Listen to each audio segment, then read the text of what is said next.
Hello everyone and welcome back to my channel. For those of you who are new here, my name is Miranda and I'm the Enchantress of Avalon.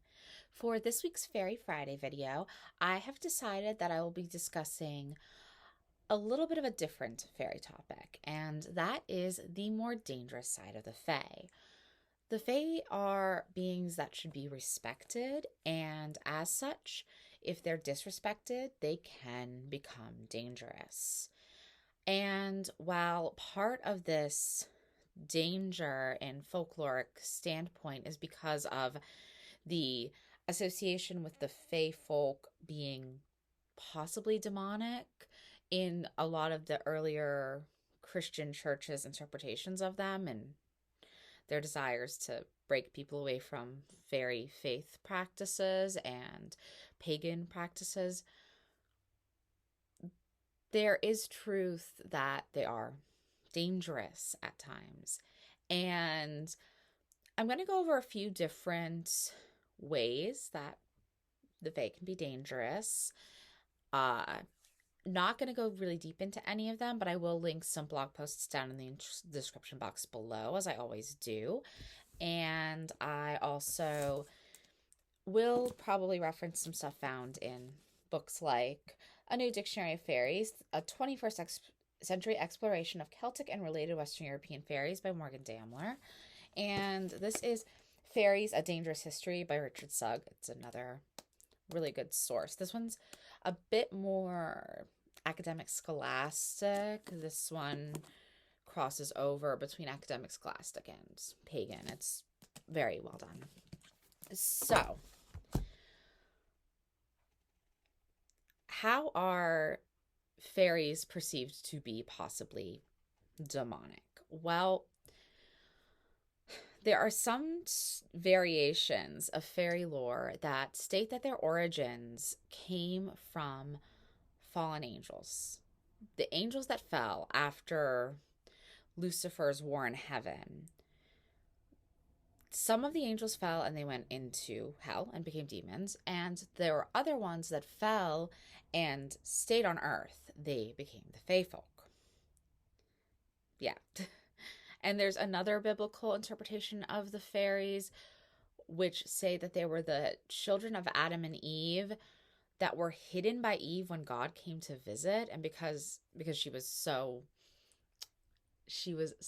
ashamed of the fact that her and Adam had so much sex that she wanted to hide some of their children. And of course, that didn't work, and God placed a curse upon them so that they would be these hidden people forever in the woods and such, which is why one of the names for the fair folk is the hidden people. Again, I talk a lot about the older origins of the fairies in this on this channel and in all of my work, but I did want to touch upon the more Christianized version because the church never really eliminated belief in the Fae, especially in the Celtic countries. It was really, really hard because it was so ingrained. And that brings us to my first point about the dark side of the Fae, and that is the belief in changelings. Now, a lot of us have heard the term changeling, but I don't know if everyone necessarily knows what a changeling is by definition. A changeling, by definition, is a fairy or an enchanted object that is traded out for a living person, a human. Whether it is an adult human or a baby. It was said that the Fae often took babies because they wanted to take the babies into the fairyland and transform them into the Fae because they themselves had low birth numbers. And that was the way the belief worked. So that's why newborn babies were considered very susceptible, as were women who were fertile of marriageable age and also new mothers, because new mothers were said to be taken to nurse fairy babies, and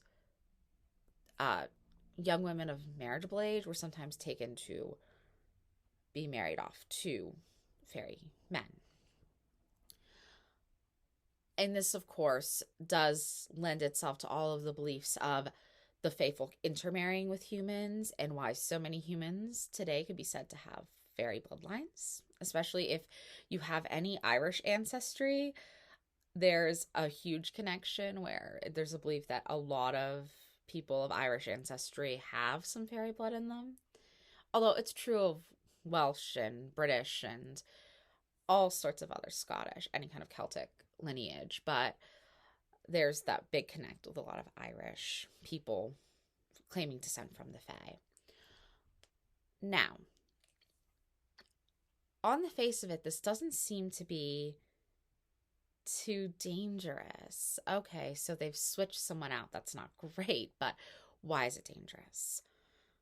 Well, the enchanted object or the fairy being that's been switched out for this human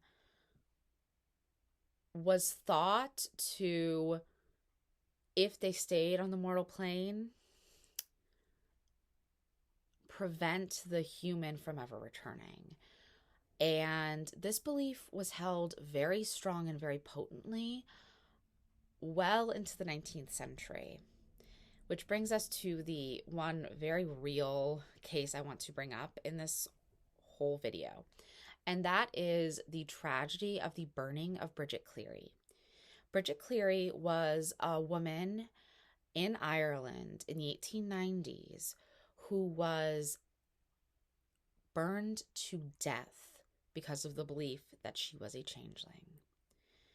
Now, she did live very near places that were known to be rife with fairy activity and rife with fairy rings, which I'm going to talk about in a moment what that is, because that's another dangerous aspect of fairy. Bridget was the wife of Michael Cleary, and she got very, very sick. And it was not long after she had been in an area that was very associated with fairy activity, and she herself was known to be, first of all, a very strong, independent woman, which really wasn't accepted in this time. And secondly, she was known to have a very huge association with interest in the fairies. She did not fear these places that she was told to fear. She was very interested in fairy lore and very interested in going to these places and being around this energy. So it was believed that she was taken into fairy herself and a changeling was left in her place. And this illness was not an illness brought by nature or natural causes, but that she was actually a changeling in disguise. And her husband said he believed this wholeheartedly. But this could also have been a defense in the case for her murder, because he was taken to trial and convicted of her murder. He, of course, blamed her uncle for convincing him that she was a fairy. But whether he believed or not, he certainly was leaning on this belief and embracing it to try and defend himself against murder charges, when he did, in fact, burn his wife to death, claiming she wasn't his wife, claiming she was a changeling, and then also forced her cousin to help him hide the body because he threatened to kill her cousin if he didn't do that. It is a horrific case. It is a truly sad case. I have written about it on my blog. I will link that down in the description box. Now, fairy rings. Fairy rings are said to be the leftover areas where fairies have had revelries and have danced. So they appear usually as a perfect circle of mushrooms, or sometimes as a circle of flattened grass or darkened grass in an otherwise fertile area of grassland. And it is said that if you cross into a fairy ring unknowingly, you could get trapped in fairy. And while going to Faery isn't necessarily a bad thing, being trapped there for an extended period of time can mean that by the time you get back, everyone you know will have died, because time moves very differently in Faery. I've talked about the liminality of Faery and the difference in time before. It is that oftentimes time moves much slower in Faery, which means when you get from Fairyland back to the human world, what was an hour in Faery might have been a week or a year in the human world.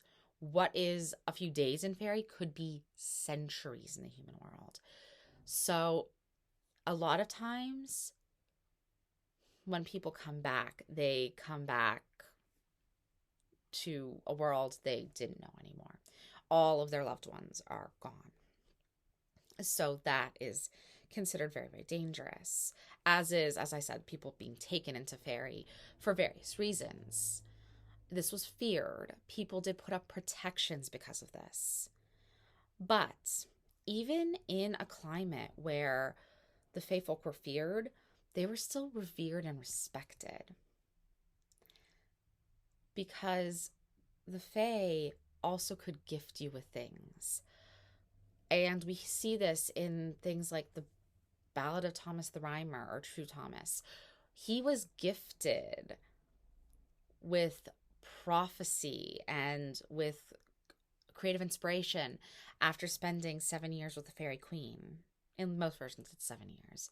7 being a very powerful fairy number.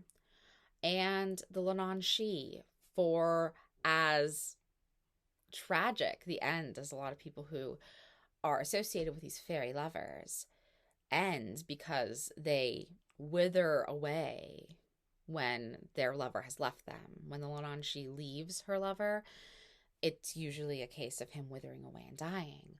But she has gifted him with inspiration and insight and the ability to reach creative heights he would never have reached had she not been with him.